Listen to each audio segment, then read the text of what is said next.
Eu peço desculpas que ensinei a lição errada ontem, mas são até parecidas, né? Então, queria começar hoje com essa lição sobre polarização. Polarização vem do conhecimento do mundo que tem Polo Norte e Polo Sul, e tem ah, essa força de magnetismo que puxa e empurra. Não é? Só que o Polo Norte é o contrário de Polo Sul. Eu posso pegar duas ímãs e eles se atraem. Aí você vire as ímãs e eles se puxem para separar.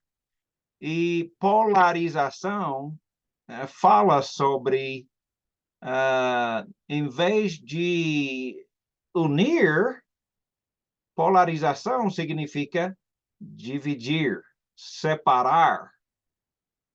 É um conceito muito comum na Bíblia, como nós podemos imaginar. Alguns pensam que o nosso objetivo na igreja é ser, né, de um lado ou do outro, e o outro lado é nosso inimigo, não é? Basicamente, é isso, e isso acaba criando uma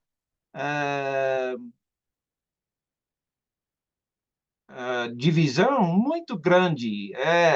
Eu não sei se está lembrado dessa passagem em Gálatas capítulo 5, onde os cristãos de lá da Galácia estavam com algum problema bem parecido com esse, que nós vemos em Gálatas 5 e versículo 15, onde ele diz: mas se vocês se mordem e se devorem uns aos outros, cuidado para não se destruírem mutuamente, não é? Pois polarização, nós focalizamos em nossos conceitos, ideias e entendimentos e olhamos para o outro como o inimigo, não é? Deixe-me tentar explicar. Podemos dar nomes, alguns são usados como o lado progressista ou o lado liberal, não é? E podemos examinar assim mais ou menos. Nós podemos pegar só as coisas positivas. Esse é o lado esquerdo, é o lado que chamamos de progressista, o lado liberal. Eles só pegam nas coisas positivas, eles só pregam, eles só pensam nas coisas positivas, o amor de Deus, o perdão de Deus, a graça de Deus, não é? E Deus não se importa com quase nada, dizem os progressistas ou liberais. Deus não se importa com a maneira que nós adoramos, não é? Como, por exemplo, não, Deus não liga com a maneira que somos salvos, dizem os extremos legalistas, como chamamos de os denominacionais. Eles, na realidade, nós podemos claramente observar, eles acabam agradando o povo e não agradando a Deus. Eles vão para aquele extremo, aquele lado, e alguns ao extremo liberal. Eles falam sobre os seus inimigos, dizendo, né, aqueles legalistas só pensam em castigo, mandamentos o inferno, não é? E quase é isso mesmo, não é? Infelizmente, porque eles pensam, nós temos que ser o contrário do nosso inimigo, não é? Então, aqueles legalistas, não gostamos deles, né? Nós fomos liberados da lei, das leis. Não temos leis, nós temos somente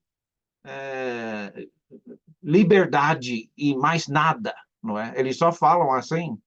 Eles dizem, nós não temos leis, nós não temos mandamentos, não é?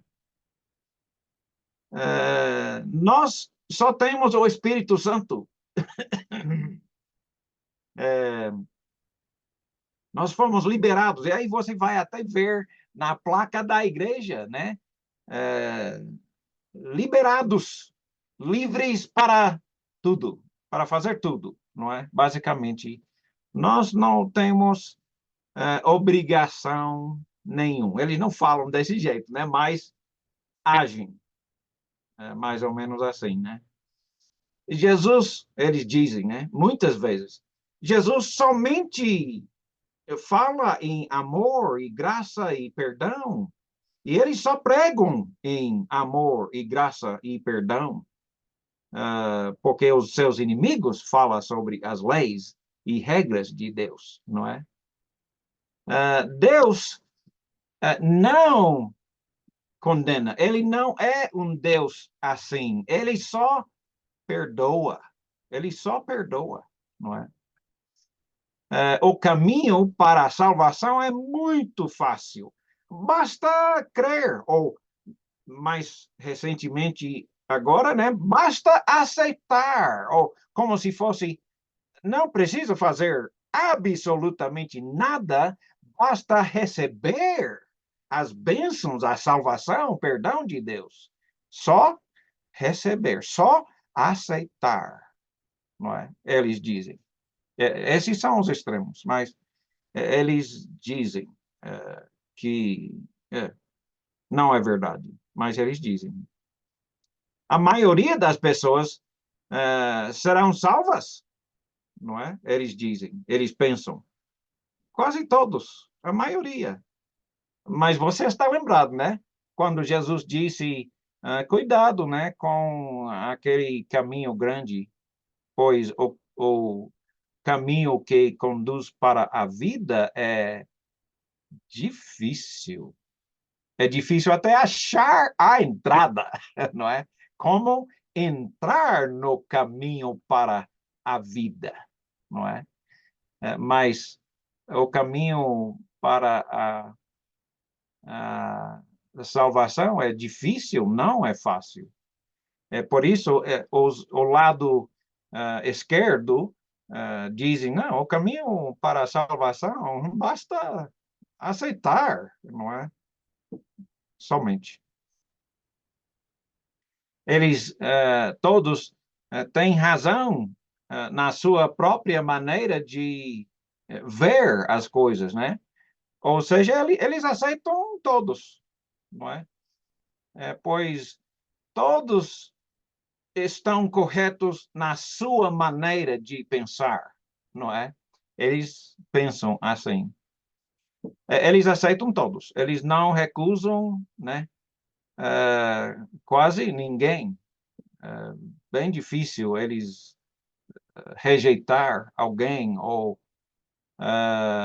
repreender alguém, mas eles aceitam todos. Unidade na mente deles é o mais importante.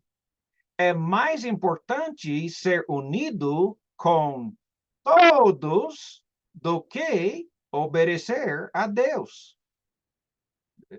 Eles agem assim, eles não falam assim, mas agem assim, né? Em vez de colocar o primeiro mandamento, amar a Deus, em primeiro lugar, eles colocam o segundo, amarás o teu próximo como a ti mesmo. E então não amam a Deus em primeiro lugar, amam seu próximo em primeiro lugar. Então, a unidade para este lado é o mais importante. Unidade. Eles dizem que Cristo não tem leis. Cristo só ama, só perdoa, só tem graça. Ele não manda, ele não condena, ele só salva, não é? Eles são desse lado e deste extremo. Eles não exigem mandamentos que Deus exige para ser salvo. Deus diz, se você não fizer tal coisa, não será salvo. Ele diz, não, não, não. Todos. Ele vai perdoar todos que aceitam Jesus. Basta aceitar. Não é? Eles dizem assim. Esse lado esquerdo pensa dessa maneira. Então, no outro lado, nós vamos chamar o lado direito, a política também tem essas mesmas distinções, né? O lado direito, o lado conservador, não é? Ou algumas pessoas, especialmente os mais liberais, chamam este lado de legalistas. E precisamos, talvez, examinar, vamos até começar a explicar um pouco sobre o que é um legalista. Um legalista é uma pessoa que ele paga pelos seus pecados, ou seja, se ele fizer tal coisa, ele vai pagar aquele pecado. Se ele fizer outra boa obra, ele vai pagar essa outra boa obra. Não é um sistema de legalismo, pagando pelo a sua própria salvação, né? Esse é o legalista. Mas não a condenação dos mais liberais, chamando o lado direito de legalistas, geralmente está errado, não é o significado que eles querem usar. Eles dizem que são legalistas porque eles obedecem leis, não é?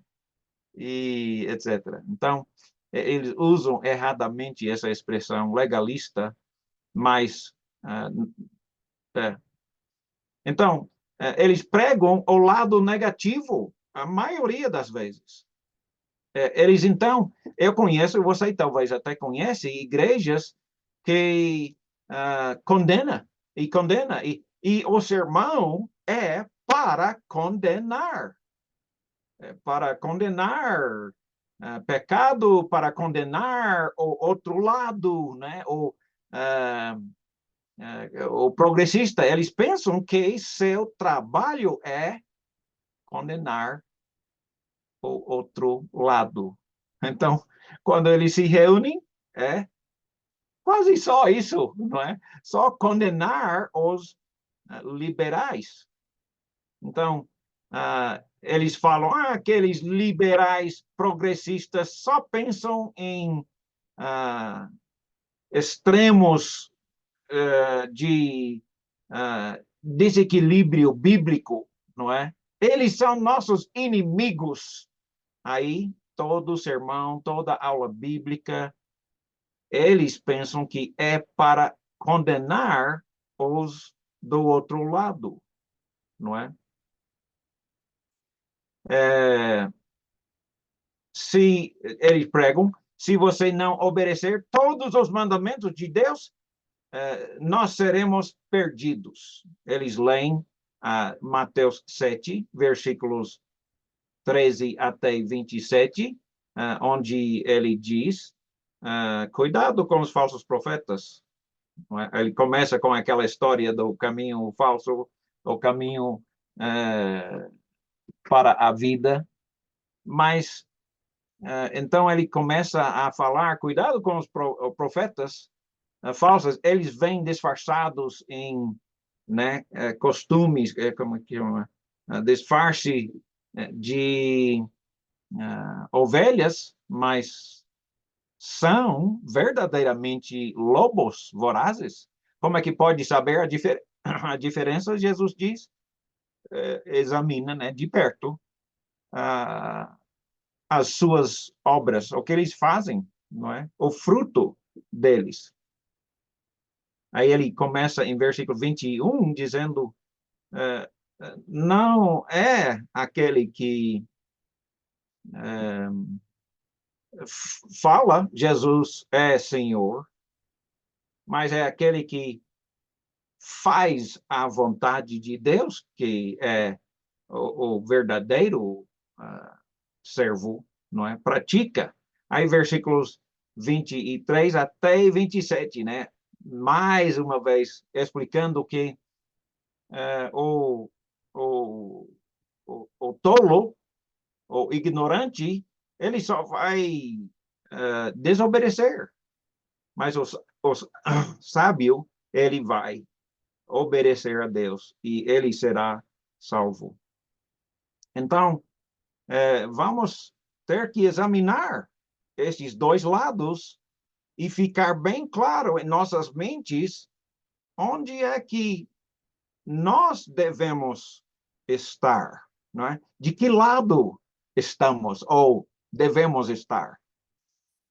Esse lado direito, conservador, dizem, se não obedecer todos os exemplos bíblicos, você será perdido, não é? Nós precisamos falar um pouco sobre isso, sobre exemplos, não é? Só um pouquinho agora, só para ver os exemplos. Quando é que nós estamos procurando, né, começar uma igreja bíblica, quando devemos reunir? Na terça-feira, na quarta, na sexta, no sábado, no domingo, quando devemos reunir? No Velho Testamento reuniam no sábado, nós devemos reunir no sábado. No Novo Testamento, eles reuniam, às vezes, todos os dias, não é? Ou a maioria das vezes, através da história, reunia sempre no primeiro dia da semana. Como é que vamos decidir essas coisas? Bom, nós não temos nenhum mandamento no Novo Testamento, não temos. O que temos sim é exemplos. Só, nós não temos outra coisa, mas temos exemplos, não é? Então, vamos fazer o quê na nossa reunião na igreja bíblica? Como vamos decidir? Bom, nós não temos mandamentos, a maioria das coisas da reunião, mas temos sim exemplos, não é? Não temos outra coisa, não é? Então, o que temos é exemplos. Exemplos de tomar ceia, exemplos de cantar e mandamentos também, né? Então, às vezes tem mandamentos, às vezes tem exemplos, mas eu estou dizendo, a maioria das vezes, quando falamos sobre as atividades da igreja, da reunião da igreja, são a maioria exemplos, não mandamentos.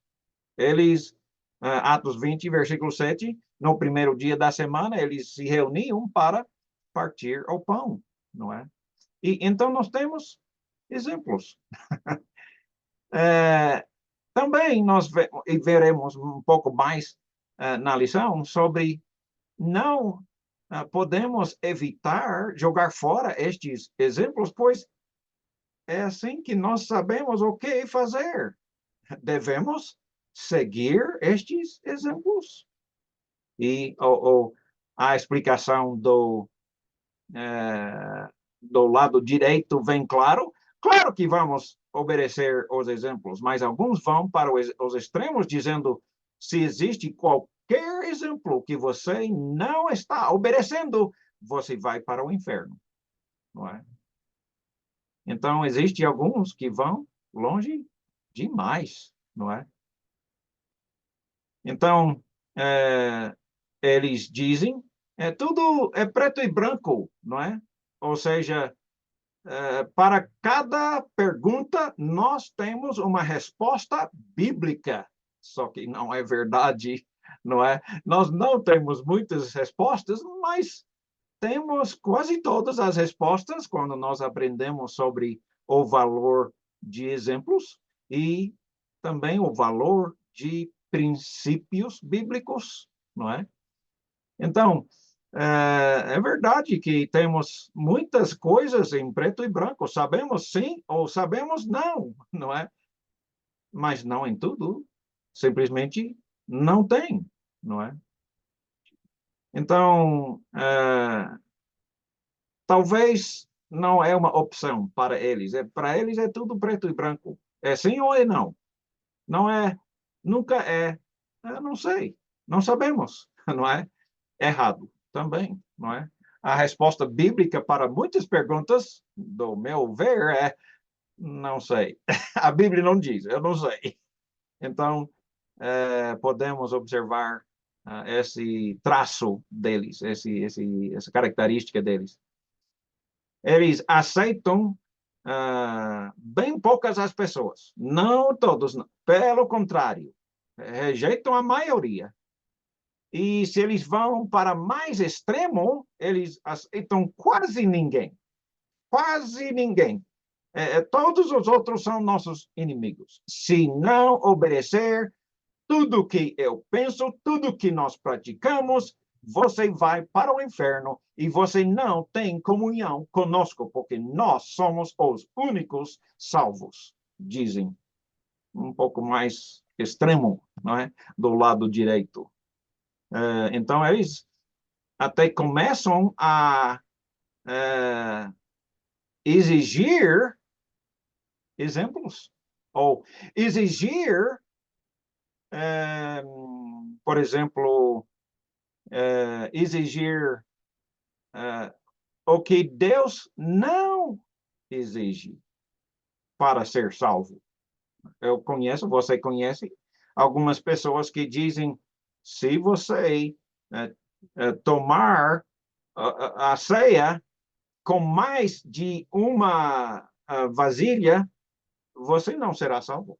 Você não é um discípulo verdadeiro, não é?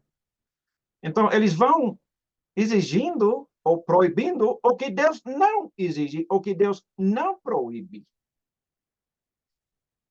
Literalmente tomando o lugar de Deus para condenar pessoas ao inferno para sempre e exigindo o que Deus não exige. Isso é pecado. Você sabe disso, não é? Então, exige muitas pessoas que vão para o extremo direito, o extremo. Eles falam, aqueles liberais só pensam em amor de Deus e perdão de Deus e graça de Deus. Eles não pregam, não ensinam sobre esses assuntos, infelizmente. Como você viu ontem, né? Eles, eles não pregam sobre isso.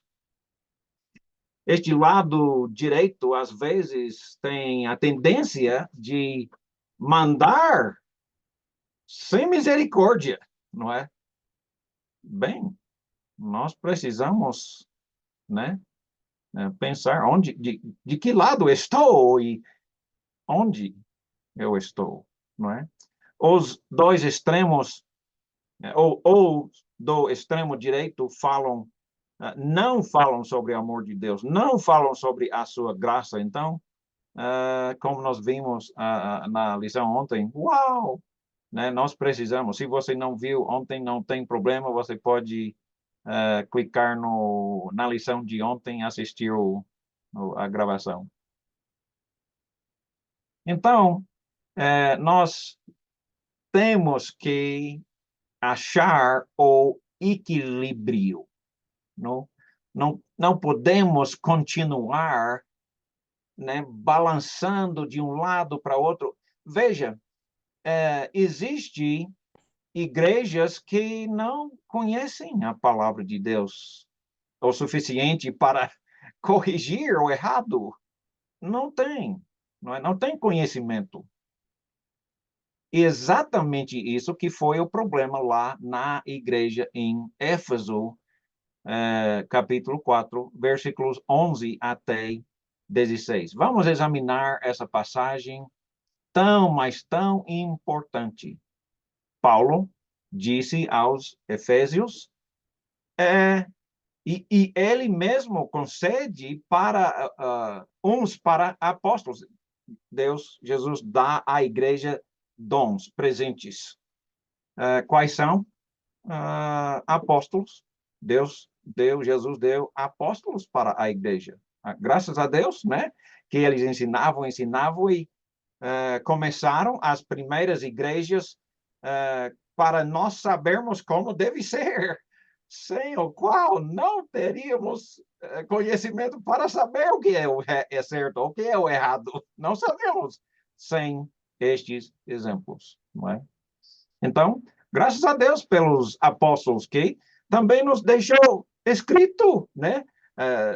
Pedro, João, né? Mateus, esses apóstolos que escreveram para nos dizer como deve ser o seguidor de Jesus, não é?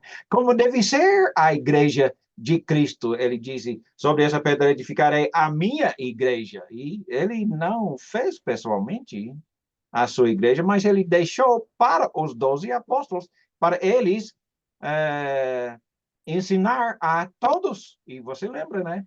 No início, quando a igreja começou, a primeira igreja começou e os apóstolos estavam ensinando, semana, dia após dia, semana, meses, talvez um ano, 2 anos, não sabemos exatamente quanto tempo, mas foram os apóstolos que nos ensinou. Outros, Deus deu à igreja profetas. Outros, ele deu para a igreja evangelistas. Entenda na prática o que é um evangelista. Um evangelista é quem seguiu o apóstolo. O apóstolo ia inicialmente, né, começando igrejas novas e mostrando exatamente como essas igrejas devem funcionar. Depois, os evangelistas, né? Paulo, por exemplo, mandou Timóteo e Tito para Éfeso e Creta para amadurecer as igrejas, para ser maduro o suficiente para escolher entre eles os pastores mestres, não é? Os pastores mestres, ou seja, aqueles que ensinam, eles são os bispos, o presbitério, presbúteros na igreja. Então, ele deu os pastores, presbíteros, anciãos para a igreja, para eles ensinar e eles amadurecer a igreja. O evangelista amadurecia a igreja, mas também especificamente os pastores, bispos, os anciãos da igreja. E os pastores eram os professores, não é? Então, os mestres. Então, a igreja tinha exatamente isso, os pastores, presbíteros, que eram os que ensinava, amadurecia a igreja. Por que o Senhor tem dado estes presentes para a igreja? Com vistas ao aperfeiçoamento. A palavra grega aqui, aperfeiçoamento, pode ser traduzido em 3 maneiras diferentes. Aperfeiçoamento mesmo, ser perfeito, ser completo, ser maduro, não é? Então, dentro desse contexto, fica obviamente, nós sabemos que deve ser traduzido nesse contexto amadurecimento, né? Para eles serem maduros espiritualmente e não emocionalmente espiritualmente sem condições de saber o caminho certo, não é? Então, nós temos estes na igreja para aperfeiçoar, amadurecer a igreja, os santos, para o desempenho do seu serviço. Cada um de nós temos no corpo de Cristo um serviço, e estes, para nós, né, para nos amadurecer, para cumprir bem as nossas necessidades na igreja, no corpo de Cristo, para a edificação. Edificação simplesmente significa construção, não é? Construir. Estamos construindo, andar após andar, né? Sempre construindo. Mas na definição mais prática, estamos nos edificando, nos construindo espiritualmente. E ele explica o que significa edificação espiritual. Edificação do corpo de Cristo, que somos nós. Até que todos cheguemos a qual é o nosso objetivo, nosso alvo, até que, primeiro, cheguemos à unidade da fé. Uau, isso é tão, tão importante. É necessário ser maduro. Maturidade significa unidade. Mas unidade, o que significa essa unidade? Como parece essa unidade na igreja? Unidade da fé. A palavra fé, nesse contexto, significa as nossas crenças, não é? As nossas... o que nós cremos, o que temos certeza, né? Fé é a certeza, a convicção, e por isso nós crescemos até todos unidos, pensando a mesma coisa, não é? Unidos na fé do pleno conhecimento do Filho de Deus. O nosso exemplo no corpo de Cristo é Jesus. Nós estamos crescendo para ser exatamente como Jesus, na maneira que ele age, na maneira que ele fala, na maneira que ele pensa, na maneira que ele se sente. Nós vamos imitar Jesus. Quando chegamos à, né, maturidade mesmo, a perfeita varonilidade. Varonilidade vem da palavra varão, um homem, não uma criança, um homem, maturidade, né? Um homem, na medida, na estatura da plenitude de Cristo, na altura de Cristo, é acima do meu, claro, mas maturidade bem como Jesus. Eu admito, eu não cheguei ainda, mas eu estou crescendo cada dia. Levanto, tomo algum café e alguma coisa, aí eu fico lendo a minha Bíblia e Deus, todos os dias, está me amadurecendo, não é? Aí eu vou na reunião da igreja e ensino ou recebo o ensinamento, uma pregação bom e forte para me ajudar a amadurecer, para ser mais como Jesus todos os dias. Então, estamos lutando para amadurecer. Para que nenhum de nós seja mais como meninos. Não queremos ser mais como meninos. Não queremos ser mais crianças espirituais. Queremos amadurecer totalmente para ser como Jesus. Não queremos ser agitados de um lado para o outro, levado por todo o vento de doutrina, porque vocês sabem muito bem, né? Por exemplo, né? Um americano chega na cidade, ele fala uma coisa, outro americano, ou outro moçambicano, tanto faz, chega e muda as coisas. Como é que pode, não é? Como vamos unir se uma diz uma coisa e outro. Aí todo mundo está ouvindo. Não, eu vi na rádio esse pregador, não sei, ele estava dizendo.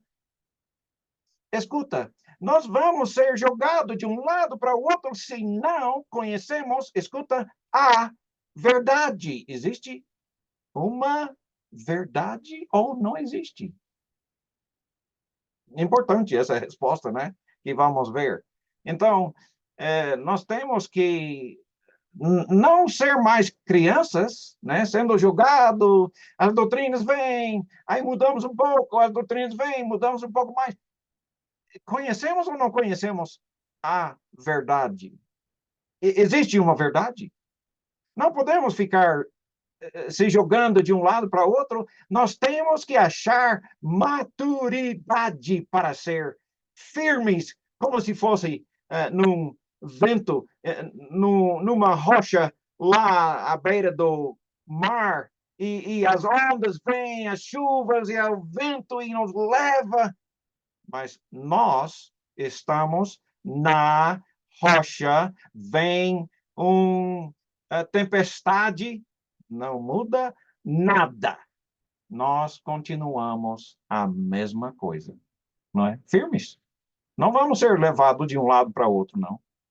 Nós conhecemos a vontade de Deus e nós não vamos partir. Não importa o que alguém fala, alguém diz. Nós não vamos seguir alguém ou alguns. Nós vamos seguir o que a Bíblia diz, nada mais, nada menos, não é? Maduro, como o próprio Jesus. Ele conhece a verdade. Ele nos ensina a verdade através dos seus apóstolos e da sua própria vida. Ele é a verdade, como nós vimos em João 14, versículo 6. Então, existe ventos ali, né?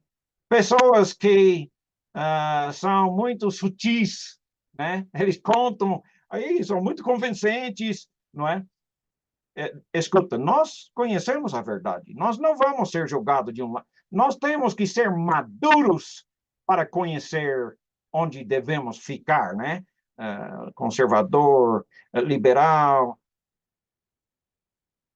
onde devemos ficar, não é? Nós sabemos, temos que saber. Se não sabemos, nós vamos ser como meninos, jogados de um lado para o outro, não é? Claro. Então, muitas pessoas querendo enganar a gente. Tem astúcia com que induzem ao erro. Nós não vamos cair nessa, não, não é? Nós somos maduros o suficiente para conhecer o que Deus quer e o que Deus não quer, né? Veja esse versículo aqui, essas palavras aqui. O que Deus quer, não é? O que é que Deus quer, não o que eu quero, o que você quer, a sua tradição, a minha tradição, a tradição da igreja X, não é? Nós não vamos seguir aqueles que induzem ao erro, mas sim, nós vamos seguir a verdade. Existe uma verdade? A verdade existe, claramente. Não só aqui, vocês sabem muito bem, né? Quando Paulo fala, quando qualquer um dos apóstolos falam, é bem claro, há uma verdade, não é? Veja na sua tela, eu vou criar uma área cinza aqui. Você vê? Está vendo esse espaço? Tem quantos centímetros daqui até aqui? Ah? Tem, né? Alguns centímetros, alguns milímetros, talvez, no seu celular, mas cada um de nós temos uma opinião, né? Um diz, não, parece que eu acho que é uns 10, 11, 12 centímetros na minha tela aqui. Outro diz, não chega a isso, não, é 5 centímetros. Não, é 8. E nós acabamos com uma lista de 10 possibilidades. Qual que é a verdade? Qual que é a verdade? Por acaso é 5 e 11 ao mesmo tempo? Ou há uma verdade? Há uma verdade, não é? Mas só podemos saber a verdade quando tiramos a nossa régua. Eu tenho uma régua aqui. Eu uso muito na minha régua, feito de aço inox. Aí eu preciso medir cada. Nós não podemos saber a verdade se não tiramos a régua para dizer o que é a verdade, né? A palavra de Deus é o que diz a verdade, menos nada, mais nada. Aí nós vamos lutar para ter certeza que estamos maduros e na verdade, não é mesmo? Nós vamos seguir a verdade em amor. Nós estudamos um pouco ontem sobre o amor ágape. Uau, uma lição só sobre isso seria um sermão excelente para você ensinar domingo, não é? Nós cresçamos em tudo naquele que é a cabeça, Cristo. Esse é o nosso alvo. Quando nós chegamos ao fim da nossa jornada, amadurecendo, até chegar à maturidade da completo de Jesus. Aí chegamos, né? Não precisamos crescer mais.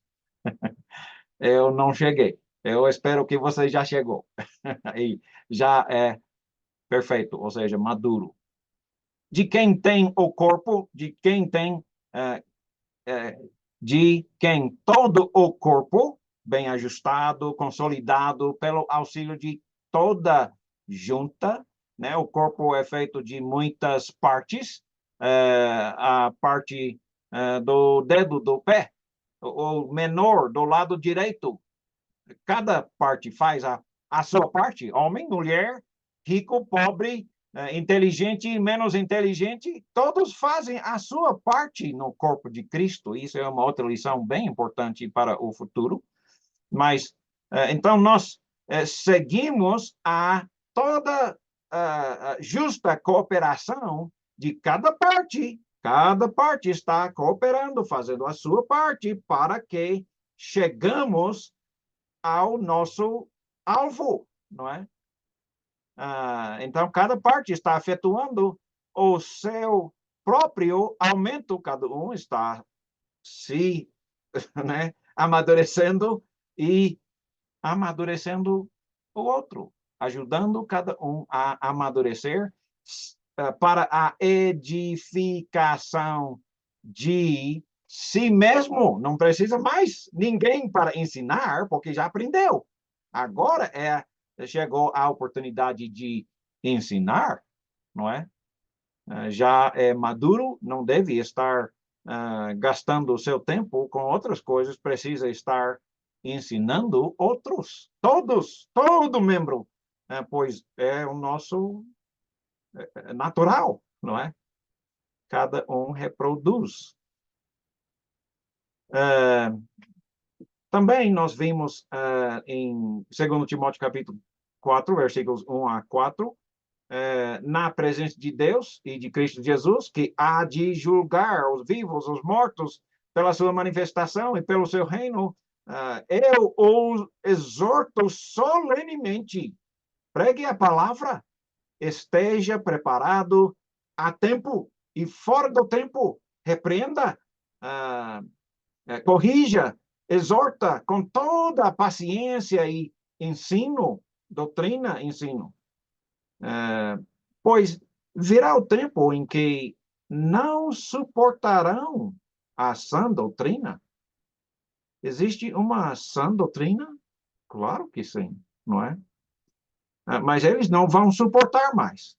Ao contrário, eles sentindo coceira nos ouvidos, juntarão mestres para si mesmo segundo os seus próprios desejos. Eles se recusarão a dar ouvidos à verdade, novamente, né? existe a verdade, recusarão a dar ouvidos à verdade, voltando-se a mentiras, mitos, fábulas, né? Você, porém, Timóteo, seja moderado. O que significa moderado?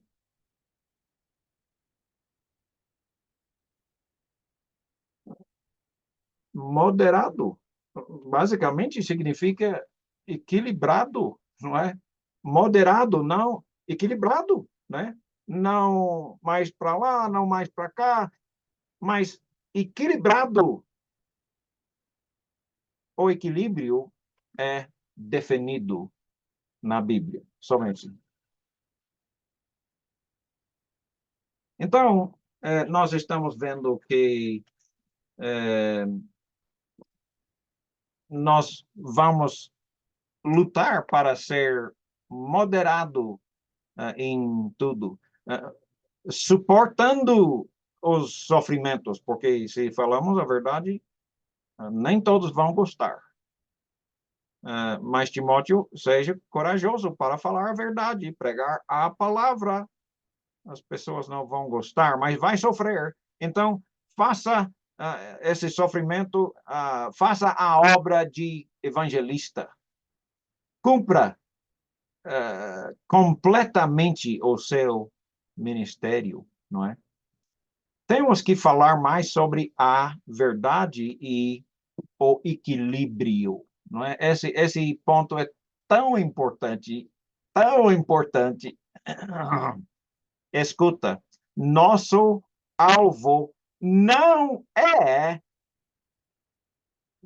ir para um lado, um extremo. Nosso alvo não é ir para o extremo. Não, não, não.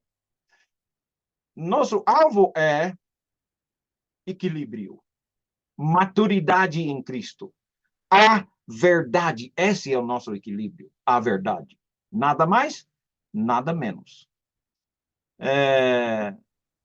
Oi, Delano. Aceitar quem Deus aceita, não é? Nada mais, ninguém menos. Aceita o que Deus, quem Deus aceita. Não, nós não somos quem vai aceitar e rejeitar. Esse é o trabalho de Deus. Se você é Deus, você deve estar fazendo esse trabalho. Se você não é Deus, arrepende-se, não é? É Deus que fala o que quem vai ser aceito, quem vai ser rejeitado. Esse não cabe a nós, de jeito nenhum, de jeito nenhum.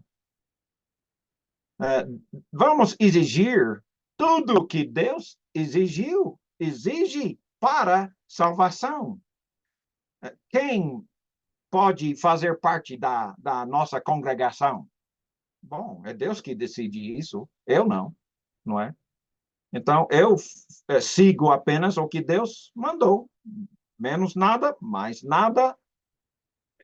Eu vou exigir a todos exatamente o que Deus exige, não é? Exigir tudo que Deus exige para a salvação e para a confraternização, né? Nós estamos em Cristo, nós somos uma família em Deus, nós somos filhos de Deus, nós somos irmãos em Cristo. Quem é meu irmão? Deixa Deus decidir isso, não é? Nós não vamos exigir o que Deus não exige, né? Deus muitas vezes fala, quem será salvo? Quem será perdido? Vamos deixar Deus tomar essas decisões. Alguns dizem, se você tiver uma aula bíblica, não pode ser salvo. Você não é um verdadeiro. Se você tiver uma escola, se você está ensinando a Bíblia numa escola, é proibido. Paulo pecou muito, né? Porque ele pregou numa escola lá em Éfeso por um bom tempo, mais tempo do que em qualquer outro lugar, né? Então, Deus, nós lutamos para ter equilíbrio bíblico, não é? Nós vamos pregar a lei de Deus, não no Velho Testamento, mas a lei no Novo Testamento, não é? Pois a Bíblia fala muito sobre os mandamentos de Cristo, não é?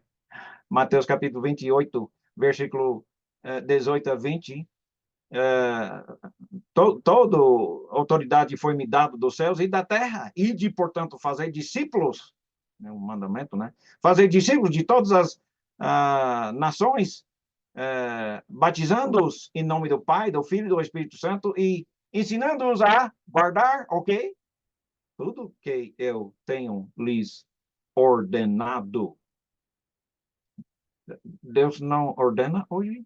Não tem não tem ordens, não tem mandamentos, não tem leis?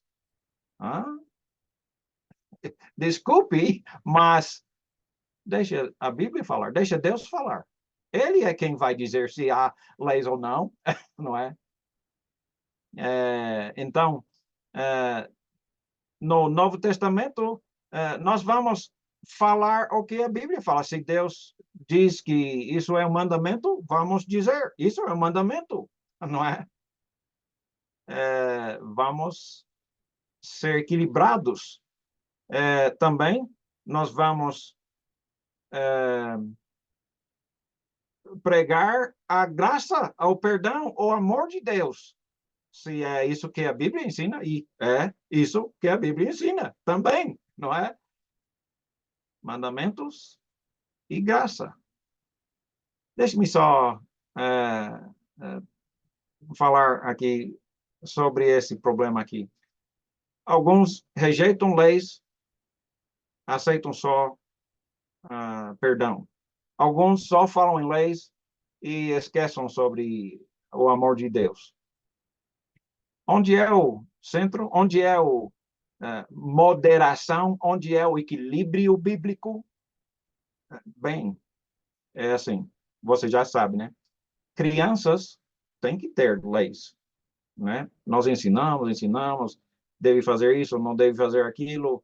É só quando uma criança cresce até o ponto de entender o bem e o mal, é que ele pode, né, começar a ouvir e entender o evangelho e crer, né? Se arrepender, nem sabe de que se arrepender, se não já entende.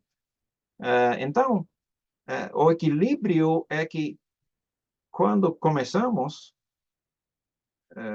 espiritualmente, basicamente nós começamos com as regras, as leis, amadurecemos e quando ficamos mais velhos, nós nem mesmo precisamos mais das leis, não é? Seguimos o espírito da verdade, não é? Ou seja, estamos maduros, nosso coração, a nossa mente já foi treinado, não é? Então, nós não precisamos mais de regras e leis para... Ou seja, todas as pessoas têm que começar com as leis e regras, e eu espero, né, amadurecer, até que automaticamente eles sabem, né, a diferença entre o bem e o mal.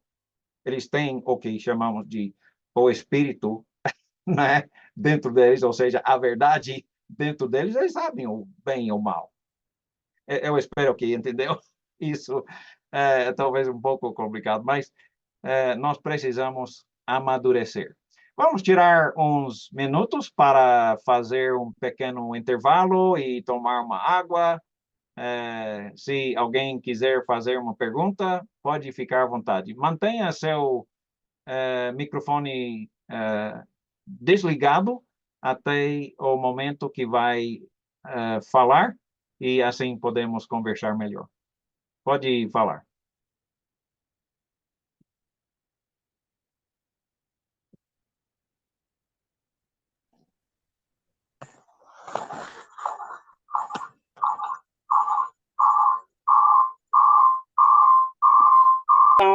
Aos, em relação aos evangelistas, nós aqui aprendemos que evangelistas no segundo lugar, depois dos apóstolos. Depois dos apóstolos vinham evangelistas.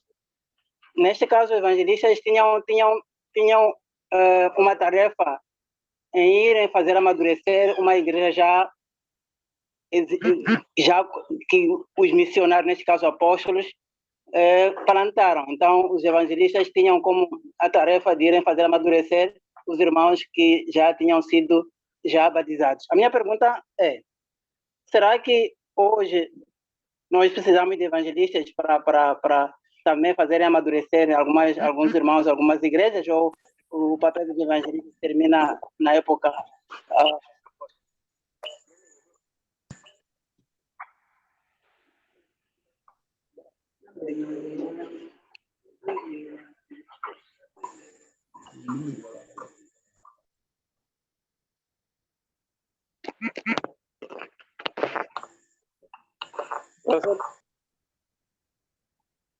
O evangelista que era Timóteo, Tito, que nós temos esses dois exemplos.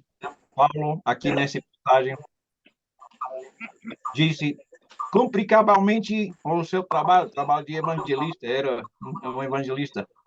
Ele veio, ajudou a amadurecer os cristãos da igreja. Uma vez, começamos uma congregação lá na Beira.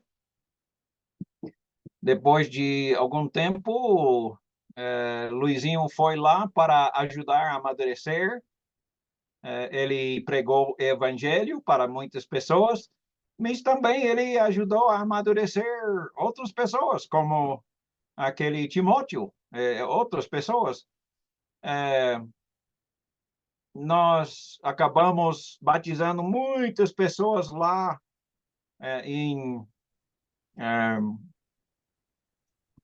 na Beira, ou na Beira não, como é que é? Mutarara.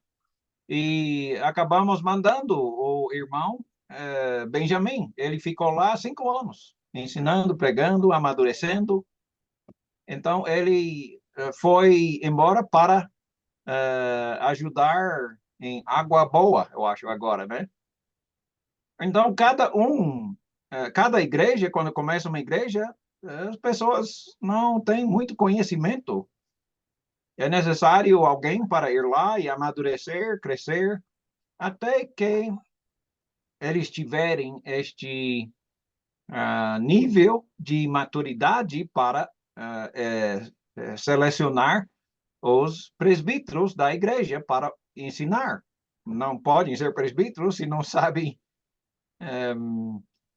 ensinar, amadurecer a igreja, não é? Então, é um processo que começa e nunca para. Ou seja, sempre vai precisar de alguém para amadurecer.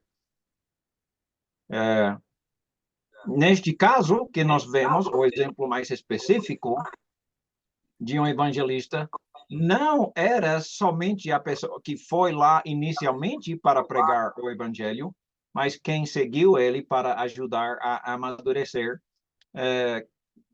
continuar amadurecendo para que tivesse um presbitério, não é? Será que isso respondeu bem à sua pergunta? Muito obrigado, irmão. Muito obrigado, meu irmão Timóteo. Respondeu e muito obrigado mesmo. Ok, muito bem. Ok, vamos continuar no nosso assunto. Estamos gravando ainda? Ok. Então. Se nós vamos errar no lado de graça. Não quero deixar pensando que o lado conservador ganha, o lado conservador. Não é bem assim. O lado de equilíbrio é o único que vence, não é? Equilíbrio, maturidade em Cristo, conhecimento da verdade. Mas se eu condenar quem não deve ser condenado, Deus não gosta disso, não é? Ok. Mas equilíbrio entre condenar o pecado e perdoar os pecados, onde fica? Bom, fica a verdade. Nós vamos achar esse equilíbrio bíblico. Os passos de maturidade, nós vimos um pouco antes, nós nascemos, recém-nascido, né, é a pessoa mais imaturo possível. Nascer da água do Espírito, ele acaba de nascer, né? Começou. Pode ser 90 anos de idade, mas ele acaba de nascer espiritualmente. Alguns entram na igreja de Cristo um pouco imaturo, outros entram com mais conhecimento e mais maturidade espiritual, mais domínio próprio, não é? Então, a pessoa recém-nascida, ele não sabe o bem e o mal, mas com o tempo ele aprende o que a regra, ele tem que ter regras, se não tiver as regras, não vai dar certo, não. Ele entende o que pode e o que não pode fazer. Ele não pode ensinar, ele ainda está aprendendo como é. Tem que aprender o que é bom, o que é mal, tem que ser corrigido. A gente vai na escola para ser médico. Nós, então, temos uma cabeça cheia de conhecimento aí. Nós vamos no hospital para fazer nossa primeira cirurgia do cérebro. E pronto, vamos. É assim? Não, nós temos que ensaiar, né? Praticar, assistir, ficar olhando, observando primeiro. Nós não vamos deixar uma pessoa inexperiente operar na nossa cabeça. Não é?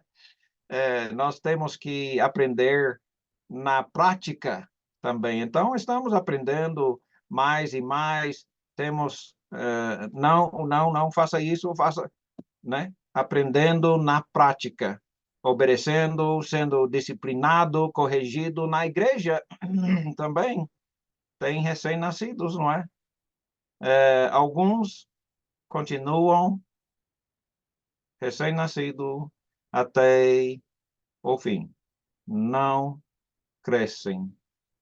São poucos, né? Mas alguns que devem ser os professores são até infantis, não é? Muitas vezes eu peço a Deus para me ajudar a não ser tão infantil na minha vida, nos meus pensamentos e sentimentos, principalmente. Então, nós temos que amadurecer e ser grandes para aprender o bem e o mal e praticar até ser maduro, né? Quando uma criança cresce para a maturidade, então a sua mente sabe, o seu coração já sabe, ele já foi treinado, ele não faz porque tem que fazer, porque ele aprendeu já o que é o melhor e o que é ruim, né? Ele sabe que pecado é horrível. Não é apenas porque Deus vai nos castigar, também é, mas nós já passamos isso há muito tempo, né? Nós já não praticamos aquelas coisas, nós não continuamos falando aquelas palavras, ou pensando aqueles pensamentos, ou sentindo aqueles sentimentos. Nós, agora, na maturidade, nós queremos fazer o bem. Não fazemos porque temos que fazer. Isso foi o sentimento no Velho Testamento, mas no Novo Testamento nós temos outros motivos, não é? Como nós vemos na Nova Aliança, em Jeremias 31, versículo 33, porque está... porque esta é a aliança que firmarei com a casa de Israel depois daqueles dias, diz o Senhor.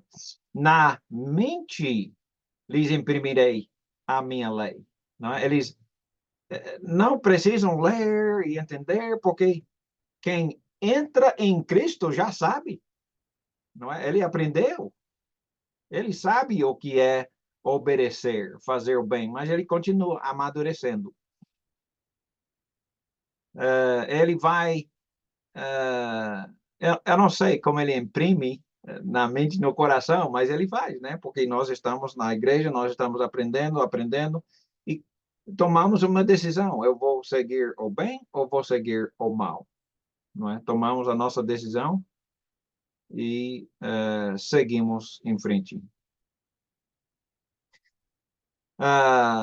Uma igreja de Cristo existe, não sou de nenhuma denominação, não quero ser de nenhuma denominação, não aceito fazer parte de uma denominação. Eu só quero fazer parte da igreja de Cristo. Não estou falando sobre uma denominação chamada Igreja de Cristo, nada. Eu estou falando sobre aquela igreja que é de Cristo, não é? Segue Cristo.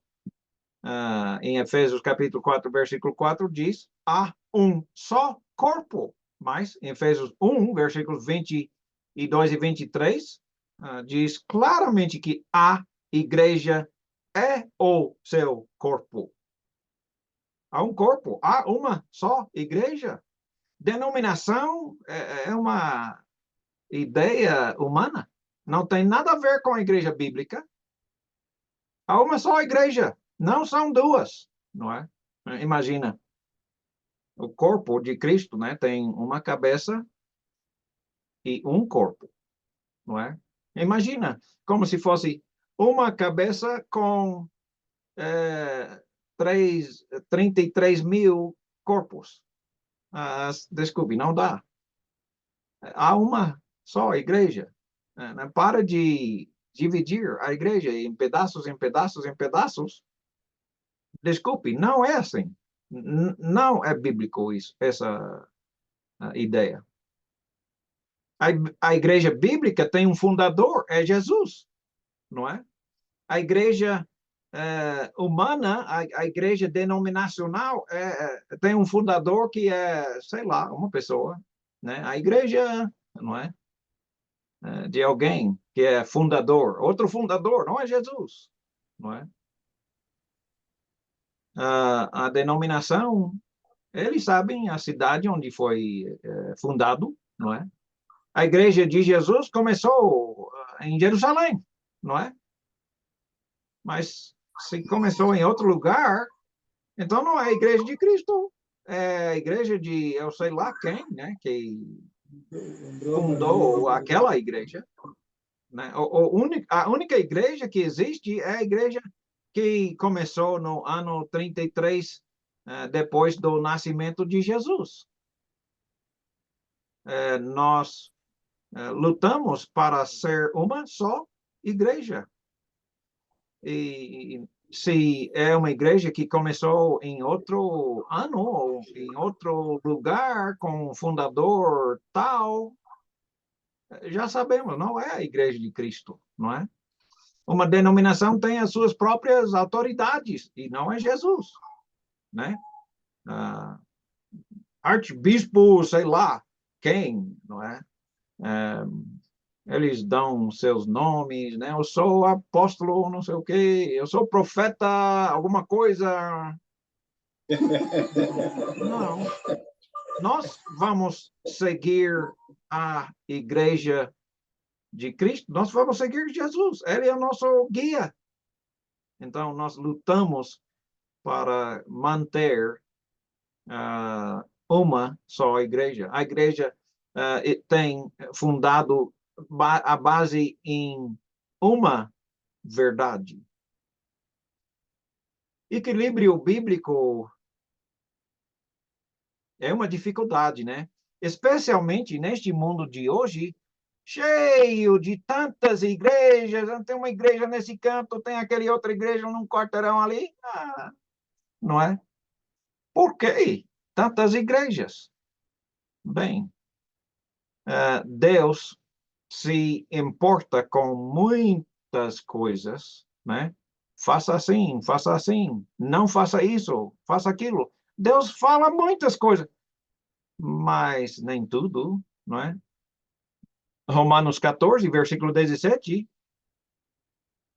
a Bíblia diz que porque o reino de Deus não é comida e bebida. No Velho Testamento era, mas no Novo Testamento não é assim, não é? O reino de Deus, ou a igreja, não é comida. Come assim, não come aquilo, não bebe isso, não é? No Velho Testamento foi assim. No Novo Testamento não é assim, não é? Isso importava só no Velho Testamento, mas no Novo Testamento não importa. Ok, é importante para Deus no Novo Testamento? Bem, a justiça, a paz, a alegria no Espírito Santo, que bom, né? A alegria e paz e justiça, isso nos importa no Novo Testamento. Igualmente, em Colossenses capítulo 2, em versículos 16 a 22, nós estudamos essa passagem lá naquele estudo sobre o Novo e Velho Testamento, né? Porque algumas pessoas estavam querendo, né, exigir, não, você tem, para ser salvo, você também tem que, né, fazer aquilo e essa outra coisa, né, acrescentando mais regras e leis que Deus não exige, não é? Como, por exemplo, ele diz, ninguém, pois, vos julgue ou condena por causa de comida ou bebida. Está bem claro, né? Muitas pessoas estão perguntando, podemos comer, beber tal coisa ou não? Né? Porque o Velho Testamento, né, importava muito, mas agora ninguém vos julgue por. Aí ele faz uma lista de coisas que no Novo Testamento Deus não importa se você come ou não come, não é? A comida, bebida, dias de festa, né? Alguns religiões dizem, né, tal dia é importante, não é? Nós celebramos ou não celebramos, Deus não importa com essas coisas. No Velho Testamento ele importava, e muito, né? Muito. Festas, luas novas, sábados, não é? Deus, no Velho Testamento se importava muito com essas coisas. No Novo Testamento não é assim, né? Descendo para o versículo 20, ele diz, se morrestes com Cristo para os rudimentos do mundo, por que, como se vivesse no mundo, vós sujeitais às ordenanças, que não é ordem de Deus, é ordenanças de pessoas, de homens. Não manuseis isto, não prove aquilo, não toques aquele outro, segundo os preceitos, as doutrinas de homens, não é? Não, Deus não se importa com essas coisas. Então, sim, é uma área muito grande no Novo Testamento que Deus deixou aberto, né? Quer celebrar aniversário, quer celebrar Páscoa, quer celebrar, né? Aí pode fazer uma lista muito grande. Deus não se importa mais com essas coisas. Ele deixou bem claro isso, não é? Então, pessoas até continuem acrescentando coisas. Não, há muitas coisas que Deus não faça como você achar melhor. E eu tenho um estudo chamado Ponha à Prova de Deus, que muitas vezes temos perguntas, eu não sei bem se é que devemos ou não devemos, e né, a cultura diz uma coisa e tal. Como podemos decidir, né, essa lição? Ponha à prova de Deus, responda. Isso, já ensinei lá em Gurui, né? Essa lição. Ok. Então, nós vemos que há muitas coisas que Deus deixou em aberto, não é? A graça graças ao nosso Deus que temos misericórdia por todos que estão em Cristo, não é? Veja onde temos liberdade e veja onde Deus tem um mandamento bem claro, não é? Efésios capítulo 2, 1 até 10, né, ele fala tão claramente, né, sobre a nossa vida anterior, como nós éramos inimigos de Deus, mas ele nos salvou bem na hora certa. Ele nos salvou. E nós vemos no Velho Testamento muitas e muitas leis e regras e mandamentos e ordenanças e etc. Não existe mais. Bem, veja Mateus capítulo 5, 27 a 29. Ele fala sobre, vocês ouviram o que foi dito pelos patriarcas, pelos anciões, não adulterarás, mas eu lhes digo, não é? Se um homem olhar para uma mulher com desejo no seu coração, ele já cometeu adultério com ela no seu coração, já pecou. Então, o coração é extremamente importante para Deus no Novo Testamento, extremamente importante, não é? E temos que lutar para manter nossos pensamentos e sentimentos puros, não é? Se não fosse pela graça, eu diria, eu creio que você ia concordar, nenhum de nós teríamos nem um pingo de esperança para ser salvo. Nenhuma esperança. De acordo com essa lei, sozinho, não é? Ninguém teria possibilidade de ser salvo. Já pecou, né? Tiago, capítulo 2, versículo 10, eu acho. Se alguém obedece em todas as coisas da lei, mas erra num só ponto, errou, morreu espiritualmente. Ou seja, todos nós já pecamos. Todos nós já pecamos. Todos nós merecemos receber a justa recompensa, o salário justo, a morte. Não é? O salário do pecado é a morte. Então, sempre temos que entender bem claro em nossas mentes que se não fosse o amor de Deus, a paciência de Deus, a graça de Deus, o sacrifício de Jesus na cruz, nenhum de nós teríamos nenhum pingo de esperança. Mas, né, graças a Deus, em Cristo, nós temos exatamente a salvação necessária. O caminho para a salvação não é fácil, não é? Sem a graça, totalmente impossível. Não há esperança. A maioria das pessoas serão perdidas. A verdade, como nós sabemos, né? Quando Jesus ensinou essa história, né? O caminho grande conduz para perdição. E a maioria vão naquele caminho. Mas o caminho que conduz para a vida é difícil achar a entrada e ainda mais difícil ir nessa jornada até o fim.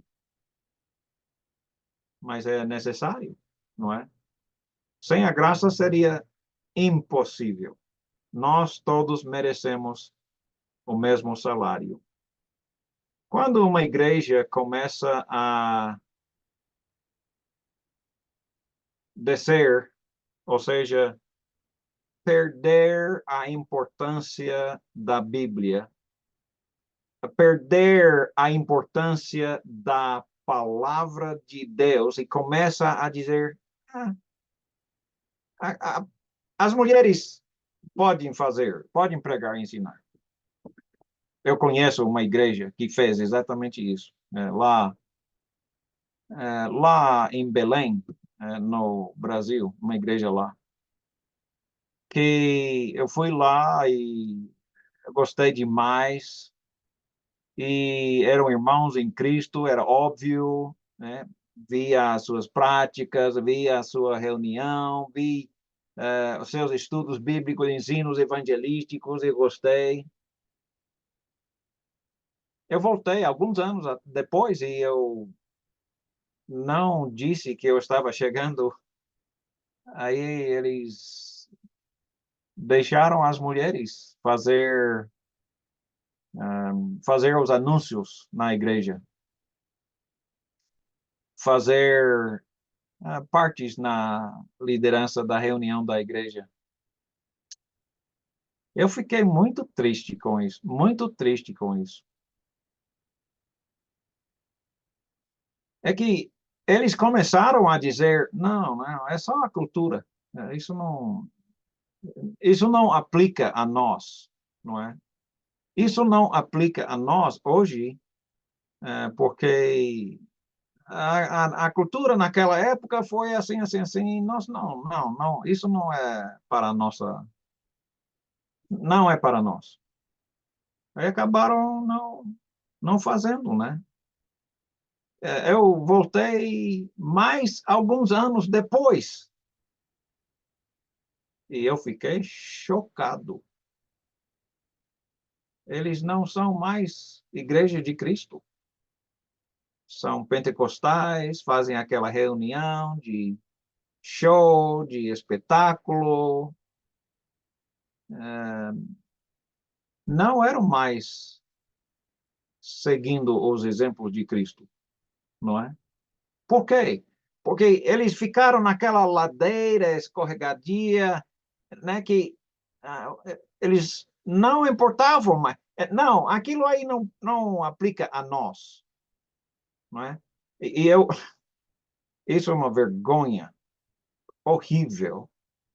Mas eu vi uma pessoa, professor da Bíblia, de uma igreja cristã, não igreja não, universidade cristã. Ele estava falando sobre homossexualidade. E ele disse que a homossexualidade lá em Sodoma e Gomorra, não, não, não, isso já é outra coisa. Ele disse, não, não. Hoje em dia é uma coisa completamente diferente. Isso aí não aplica a nós. Ok? Eu fiquei. Ou seja, quando você começa a descreditar na palavra de Deus, e você vai embora sem importar mais com o que Deus quer. Sem importar com o que Deus quer. E só vai, o que é que o povo quer? Vamos, Deus não se importa com nada. Você vê, né? Que lado eles caem. Porque existe, de verdade, uma ladeira escorregadia. Nós não podemos cair nessa cilada e cair para o lado extremo e não ser salvo, porque nem mesmo importamos com o que Deus manda, Deus quer, não é? Como, então, podemos decidir as coisas? Vamos fazer assim como a igreja que mais cresce faz, não é? Eu garanto que o que a igreja que mais cresce faz é o que o povo quer fazer. É o que essa é a igreja que mais cresce, não é? Aquela igreja que mais agrada o povo, ele mais cresce. Vamos votar para decidir o que vamos a igreja Ai, quase falei o nome de uma igreja, você conhece muito bem. Eles têm uma, como é que chama? Uma reunião entre os chefes, né? Como é que chama? Aquela comissão da igreja para votar e decidir o que vamos acreditar, crer, ensinar, pregar, praticar, né? Eles tomam a decisão. Assim é que nós achamos que vamos decidir, não é? Ou vamos fazer de outro jeito, o que podemos ganhar? Como podemos ganhar mais dinheiro? Você acha que isso não é o que tem sido feito? Você sabe muito bem que a maioria das igrejas decidem como vão agir e não agir, dependendo de quanto dinheiro vamos ganhar ou não ganhar. Você sabe disso, não é? Vamos fazer do jeito que o povo mais gosta, né? Vai crescer muito a igreja, não é? Como nós já vimos. Qual seria a maneira de decidir como a igreja deve ser? Como devem ser as atividades da igreja, a estrutura da igreja, né? Tem um pastor sobre uma igreja ou um bispo sobre muitas igrejas? Como é que vamos organizar a igreja? Bem, existe cada igreja e com sua liderança diferente, vamos fazer como, não é? Ah,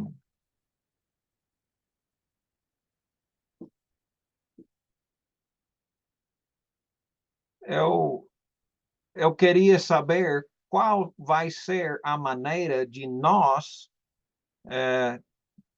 como vamos seguir em frente, não é? Logo, nós vamos continuar nos nossos estudos e considerar essa ideia de modelo na semana que vem, se Deus permitir. Depois nós vamos estudar a história da igreja, como é que passou na história, né? E ver um pouquinho sobre as denominações, de onde vieram e essas coisas, mas pouca coisa. Ok, eu queria terminar essa lição aqui e é, ver se alguém tem alguma pergunta, comentário para pensar um pouco sobre essa lição.